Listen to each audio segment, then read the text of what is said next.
But just hours later, a mysterious 911 call was placed from the house. The call lasted 8 seconds and contained no words, just a soft moan. Then it died. Police were dispatched to the location of the call. At 8:51 a.m., when Fairfax County Police arrived at the scene, they were greeted by Juliana at the door. She was shaking and panicking, pointing inside the house and saying, "Someone's been stabbed." Is there anyone else in the house? Any kids in the house?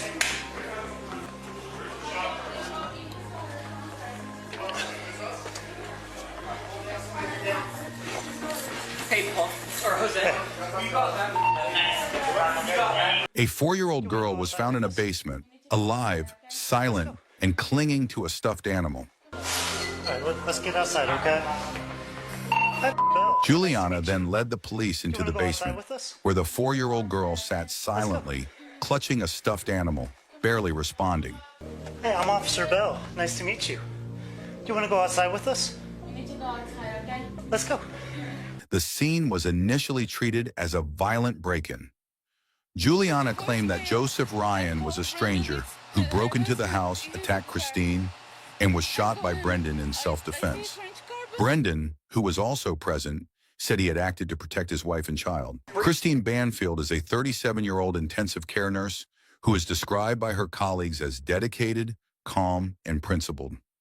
She lives in Reston, a quiet suburb of Fairfax, Virginia, with her husband, Brendan Banfield, and their 4-year-old daughter. To her friends and neighbors, Christine has the perfect life. Brendan Banfield, 41, is an investigator with the Internal Revenue Service, IRS. On paper, he is an educated, well-connected husband and father with no criminal record. To her friends and neighbors, Christine has the perfect life, a small family, a steady job, and a cozy home. But behind closed doors, her relationship with her husband is falling apart. But on the inside, Brendan is a quiet, controlling, and manipulative man. He is described as being verbally adept, often avoiding responsibility, and especially prone to seeking a sense of power in his personal relationships. Christine didn't know that her husband was having an affair. Not with any woman outside the home, but with his live-in au pair. Juliana came to the United States as part of a cultural exchange program and was placed with the Banfields to care for their child. At first, she played her part, but within months, she and Brendan began a secret affair. They texted every night, went for walks together when Christine worked the night shift. As his relationship with Christine grew colder, Brendan chose not to divorce. Instead, he began to think of a plan to get rid of his wife, both to sever ties and to make his relationship with Juliana public without facing legal consequences. But he knew, if his wife died unexpectedly, the police would investigate. So Brendan not only wanted Christine dead, he also needed the perfect story to cover it up. And then Joseph Ryan appeared, a man Brendan had contacted through a fetish roleplay website. Brendan lured Ryan to his home on the morning of February 24th, 2023, under the pretext of playing the role of an intruder, then killed him, then used Ryan's own knife to murder his wife. Juliana, who had been manipulated by him, stood by to support him. Christine had no idea that her husband and the woman she trusted to take care of her child had conspired to murder her in her own home. She had no idea that her killer was not coming from outside, but from the person who slept next to her every night. Early in the morning of February 24th, 2023, in a well-appointed home in Reston, Fairfax County, Virginia, everything seemed to start like any other day. Christine Banfield, a night nurse, had just returned from a long shift. In the house at the time were her husband, Brendan Banfield, Juliana Paris Magalhães, an au pair who lived with the family, and their 4-year-old daughter. It's okay, take a breath. It's okay. Take a minute, okay? I need some water.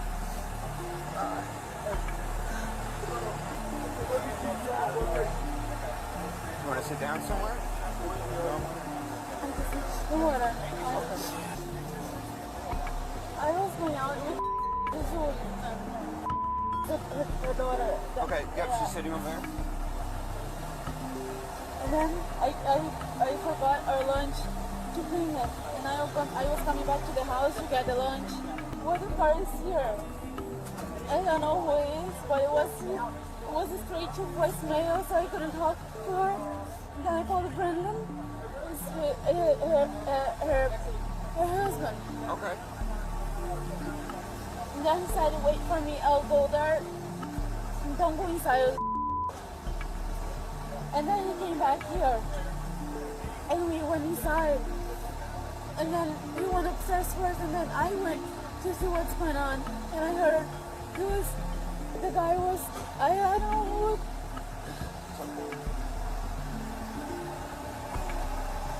I don't know what he was doing. He was spanking her. I don't know. He was what? It's spanking her. I heard, like, I don't know what was that. And Brendan said, police dropped the knife, because he had a knife. And then he said, drop the gun to Brendan. They were yelling. I couldn't understand. They were super fast. Okay.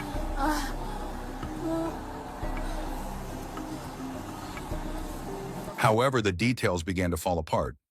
Forensic analysis showed that Joseph Ryan had no signs of forced entry. But as the forensic team examined the scene, a number of details began to contradict each other. First, there were no signs of forced entry at the front door or windows. Ryan had not broken down the door or forced the lock, but appeared to have been invited into the house.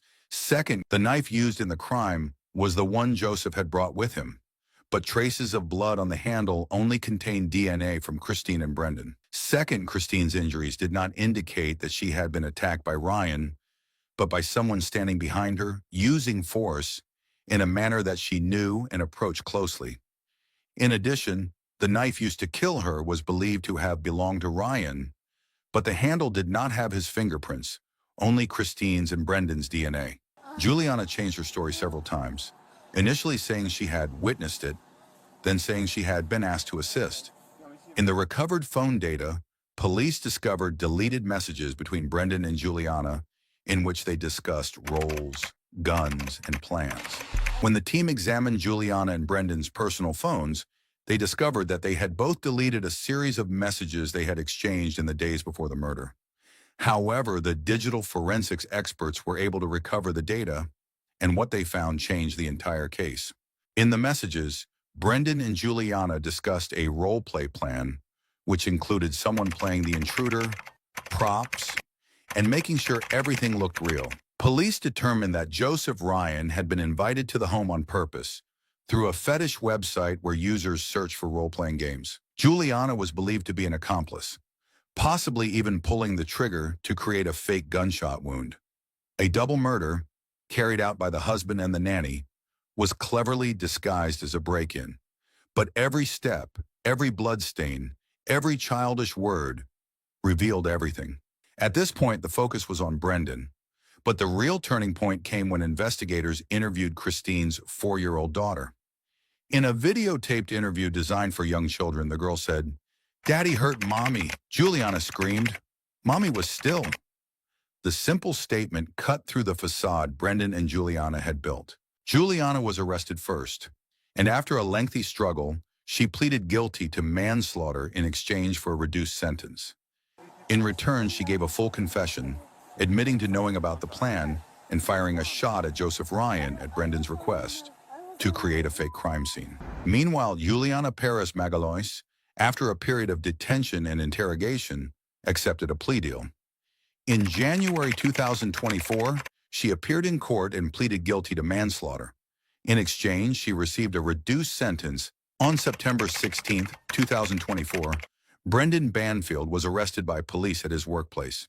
Video of the arrest was recorded and widely released, showing him handcuffed and led away in silence, his face barely showing any emotion. Fairfax County prosecutors charged him with 4 felony counts, including first-degree murder, attempted murder, tampering with a crime scene, and child cruelty, for allowing his daughter to witness the entire incident.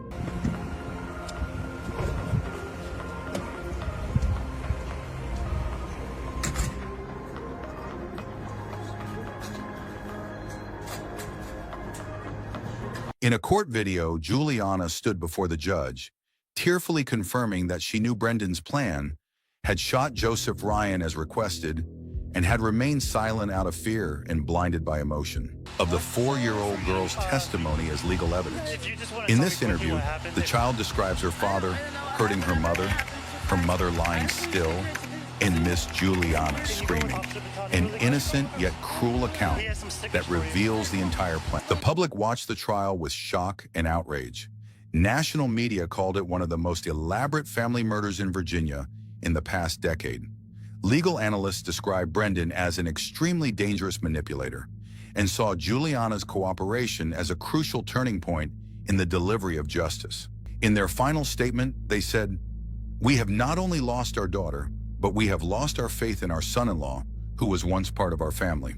Legal analysts described Brendan as an extremely dangerous manipulator and saw Juliana's cooperation as a crucial turning point in the delivery of justice. If convicted, Brendan Banfield could face life in prison without parole. Juliana, despite a reduced sentence, is still awaiting sentencing.